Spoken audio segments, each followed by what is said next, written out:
Hay fuerzas militares estadounidenses moviéndose hacia el Golfo Pérsico en este momento. Portaaviones, cazas, sistemas defensivos. El Pentágono no lo presenta como provocación, lo llama reforzamiento estratégico, protección. Pero cuando el portaaviones USS Abraham Lincoln apaga sus transponders antes de acercarse a aguas iraníes, lo que tenemos no es defensa, es preparación para ataque. Y no estoy especulando, no estoy dramatizando. Estoy leyendo lo que el propio despliegue comunica. Porque en geopolítica las acciones hablan más claro que los comunicados de prensa. Y la acción acá es inequívoca. Estados Unidos está posicionando capacidad ofensiva completa a distancia de golpe de Irán. Eso no es protección, eso es intimidación respaldada por fuerza letal. Esto no comenzó ayer. No comenzó con un titular dramático. Viene acumulándose desde hace meses, desde que la tensión entre Israel e Irán escaló hasta intercambio directo de misiles y drones. Desde que Teherán dejó claro que no va a retroceder ante presiones externas. Desde que Washington decidió que la contención discreta ya no funciona. Y lo que estamos viendo ahora es el punto donde la presión se vuelve visible, donde el poder militar se despliega abiertamente, donde la amenaza deja de ser implícita y se convierte en presencia física. La narrativa oficial dice: estamos protegiendo a nuestros aliados en la región. Estamos asegurando la estabilidad. Estamos respondiendo a amenazas iraníes. Todo suena razonable si no miras con atención, si te quedas con el titular. Si no analizas qué tipo de activos específicos están siendo desplegados y para qué sirven realmente. Porque si analizas, la historia cambia. No estás viendo sistemas puramente defensivos.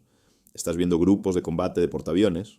Estás viendo cazas F-15E diseñados específicamente para penetración profunda en territorio enemigo. Estás viendo sistemas que pueden lanzar ataques de precisión contra instalaciones fortificadas. Estás viendo capacidad de proyección de fuerza, no solo de contención. Y aquí está la primera contradicción que casi nadie menciona en los medios mainstream. Defensa y ataque, en términos militares modernos, comparten exactamente la misma infraestructura. El mismo portaaviones, que supuestamente protege el tráfico marítimo, puede lanzar oleadas de misiles de crucero contra instalaciones nucleares iraníes. Los mismos cazas que patrullan cielos pueden bombardear centros de comando.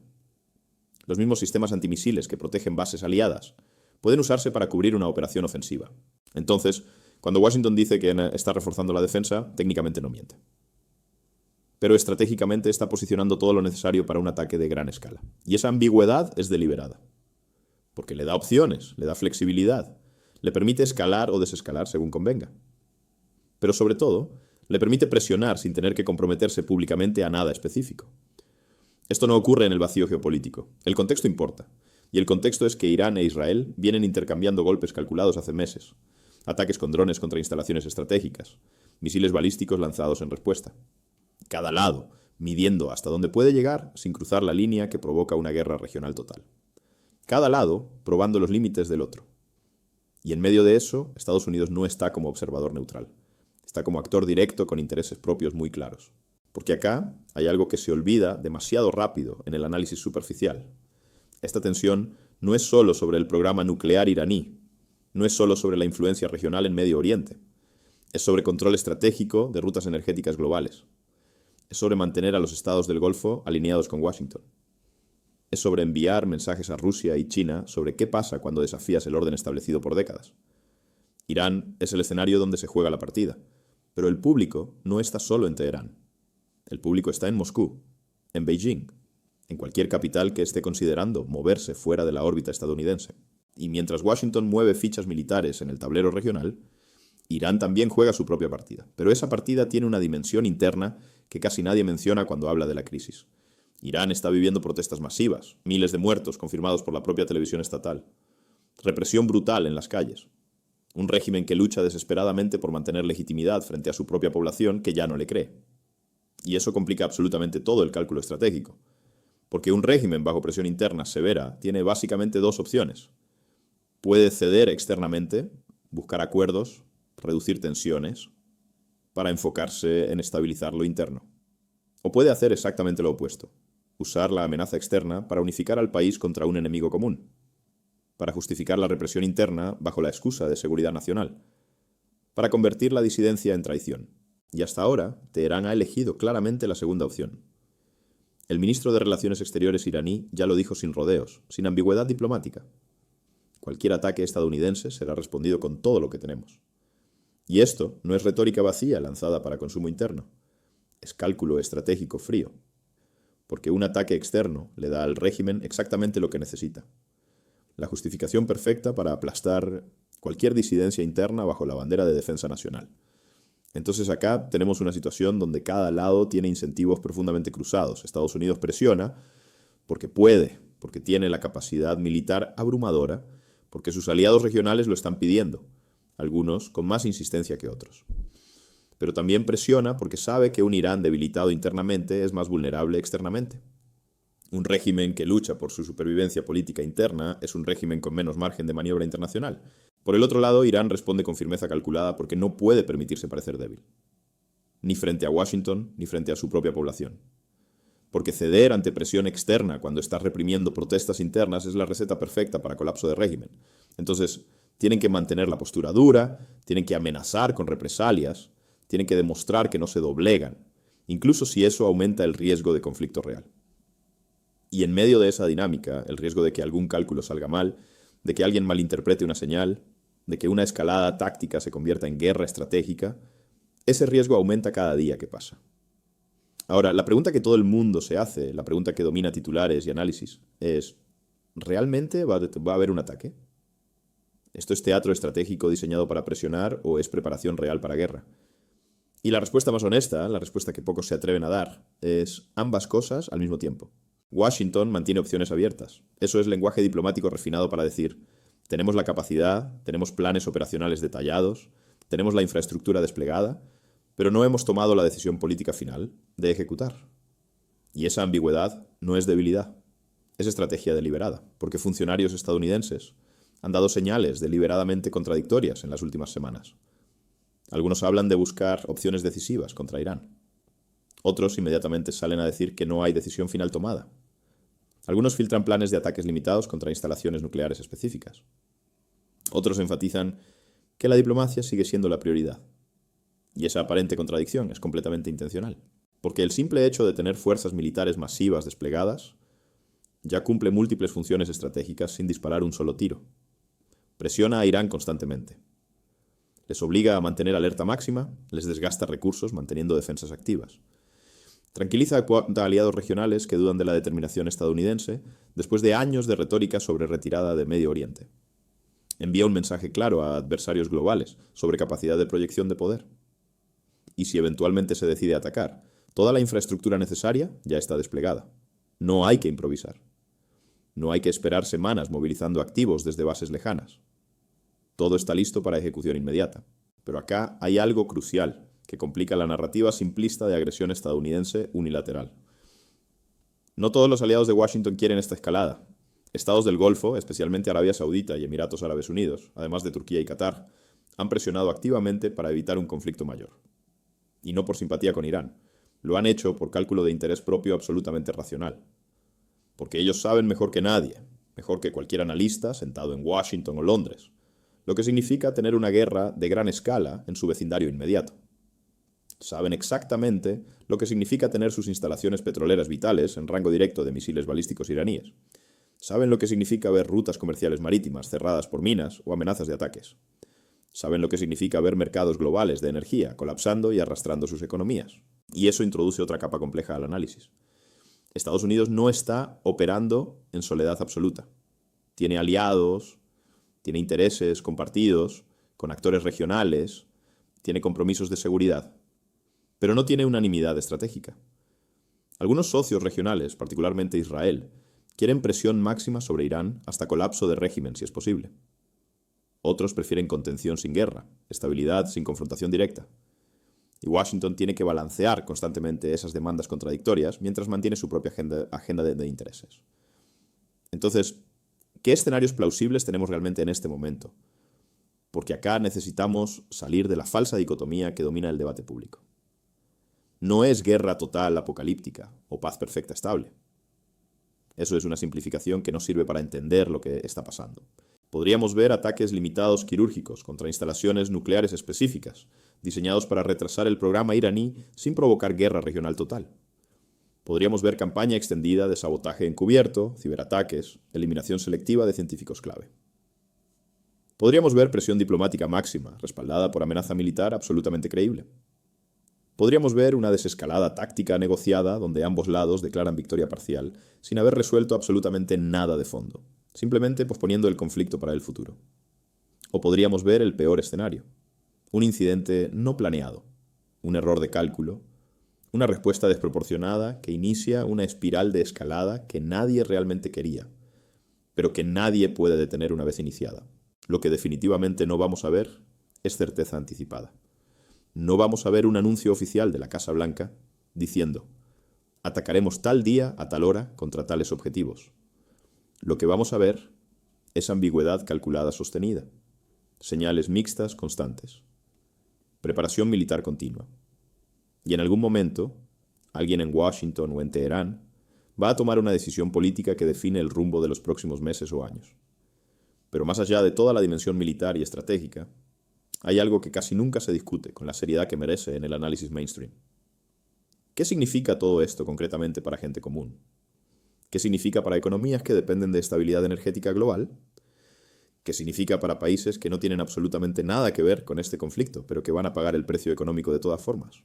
Porque si hay escalada militar real, si hay ataques sostenidos, si hay respuestas iraníes contra infraestructura regional, las consecuencias económicas no se quedan contenidas en el Golfo Pérsico. El precio del petróleo se dispara inmediatamente en mercados globales. Las cadenas de suministro internacional se interrumpen o se encarecen brutalmente. Los mercados financieros entran en modo pánico con volatilidad extrema. Las economías emergentes ven fuga de capitales hacia activos seguros.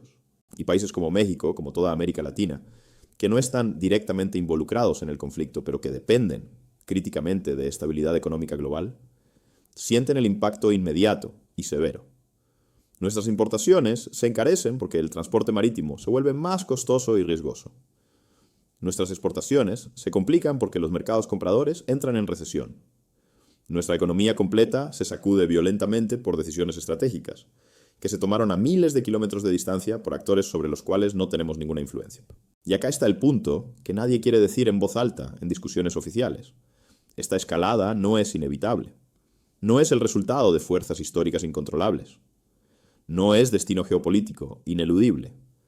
Es el resultado directo de decisiones políticas deliberadas tomadas por actores específicos. Washington decidió desplegar fuerzas masivas. Teherán decidió responder con firmeza, retórica y preparación militar. Israel decidió mantener presión máxima. Y cada decisión individual empuja el sistema internacional un poco más cerca del punto de no retorno. Porque lo que estamos presenciando no es simplemente un conflicto bilateral entre Estados Unidos e Irán. Es una prueba fundamental del orden internacional posguerra fría. Es una demostración práctica de lo que pasa cuando potencias regionales medianas desafían abiertamente al poder hegemónico establecido. Es un recordatorio brutal de que la fuerza militar sigue siendo el argumento final, el árbitro último en las relaciones internacionales, independientemente de lo que digan los tratados internacionales y las instituciones multilaterales. Y para México, para América Latina completa, para cualquier región del mundo que no quiere verse arrastrada a conflictos ajenos, esto debería ser una lección absolutamente clara e imposible de ignorar. La soberanía nacional no se defiende con buenas intenciones. No se defiende con diplomacia bonita y discursos en Naciones Unidas. No se defiende con apelaciones a derecho internacional que nadie está dispuesto a hacer cumplir. Se defiende con capacidad real y tangible de resistir presiones externas. Se defiende con autonomía estratégica construida pacientemente a lo largo de décadas. Se defiende entendiendo profundamente que cuando las grandes potencias deciden usar la fuerza para imponer su voluntad, las palabras dejan de importar y solo importa el poder efectivo que puedes oponer. Porque al final, lo que está pasando en el Golfo Pérsico en este momento es una demostración descarnada de poder. No es sobre defensa legítima. No es sobre estabilidad regional. No es sobre proliferación nuclear como amenaza abstracta. Es sobre quién puede imponer su voluntad cuando la presión diplomática convencional no funciona. Es sobre quién tiene la capacidad y la determinación de usar fuerza letal para conseguir objetivos políticos. Y mientras veamos a actores regionales moviéndose constantemente entre la amenaza inminente de guerra y la búsqueda desesperada de evitarla, mientras veamos a potencias globales usando conflictos locales para mandar mensajes estratégicos a audiencias lejanas, el patrón fundamental se repite una y otra vez a través de la historia. Las bases militares estadounidenses dispersas por toda la región podrían convertirse en objetivos prioritarios de represalia iraní. Las instalaciones energéticas vitales de estados del Golfo podrían ser atacadas con drones o misiles. El tráfico marítimo por el estrecho de Hormuz, por donde pasa un tercio del petróleo mundial transportado por mar, podría ser severamente interrumpido. Y todo eso no sería necesariamente guerra total con invasión terrestre, pero tampoco sería paz. Sería ese estado intermedio, prolongado, de conflicto constante, de baja intensidad, donde nadie gana realmente de forma definitiva, pero donde alguien tiene que pagar el costo económico y humano cada día. Y el costo, como siempre en la historia, lo pagan los mismos actores vulnerables. Lo pagan poblaciones civiles atrapadas entre regímenes autoritarios represivos y bombardeos externos supuestamente precisos. Lo pagan economías vulnerables de países en desarrollo que dependen desesperadamente de estabilidad global que nunca llega. Lo pagan naciones que no tienen poder de veto efectivo sobre decisiones estratégicas que afectan directamente su futuro económico. Entonces, cuando vean los titulares en los próximos días y semanas hablando de tensión creciente en Medio Oriente, cuando vean análisis interminables discutiendo si habrá o no habrá ataque militar, cuando vean especulación sobre intenciones y capacidades, recuerden esto con claridad absoluta. No se trata solo de Irán como actor aislado. No se trata solo de Estados Unidos persiguiendo intereses de seguridad nacional. Se trata de un sistema internacional completo donde la fuerza militar define resultados finales. Se trata de un orden global donde quien no puede defenderse efectivamente termina cediendo. Se trata de una lógica implacable donde la presión aumenta progresivamente hasta que alguien rompe, hasta que alguien cede, hasta que alguien acepta términos que nunca habría aceptado voluntariamente. Y México, América Latina entera, cualquier región del mundo que aspire genuinamente a tener autonomía estratégica real, necesita entender esto sin ilusiones románticas. El mundo no funciona con reglas justas universalmente aplicadas, funciona con poder distribuido desigualmente. Y cuando ese poder se despliega abiertamente, cuando se usa sin restricciones efectivas, las opciones de actores más débiles se reducen dramáticamente. O tienes capacidad real de resistir y hacer que el costo de someterte sea inaceptable. O te ajustas inevitablemente a lo que otros más poderosos deciden por ti. Esto no va a resolverse rápidamente. No hay solución mágica en el horizonte. No hay momento donde alguien declara victoria definitiva y todo vuelve mágicamente a la normalidad. Lo que hay es una tensión estructural que se mantiene, que fluctúa en intensidad, que en algún momento futuro puede explotar violentamente o congelarse temporalmente. Y mientras tanto, el resto del mundo observa, calcula sus propios intereses y espera nerviosamente que las decisiones que se toman en Washington y Teherán no terminen afectando destructivamente su propia estabilidad económica y política. Pero la espera pasiva no es estrategia viable. La esperanza de que otros actúen racionalmente no es plan de contingencia serio. Y mientras sigamos viendo estas dinámicas de poder repetirse en diferentes regiones, mientras sigamos viendo potencias usando la fuerza como argumento final, cuando la diplomacia no produce los resultados que quieren, la pregunta fundamental no es si esto eventualmente afecta a países terceros. La pregunta real es ¿cuánto tiempo más podemos permitirnos el lujo de pretender que no nos afecta directamente, que podemos mantenernos al margen, que la distancia geográfica nos protege de consecuencias económicas globales? Porque en un mundo profundamente interconectado económicamente no hay margen real, no hay distancia segura. No hay neutralidad que te proteja cuando el sistema completo se sacude.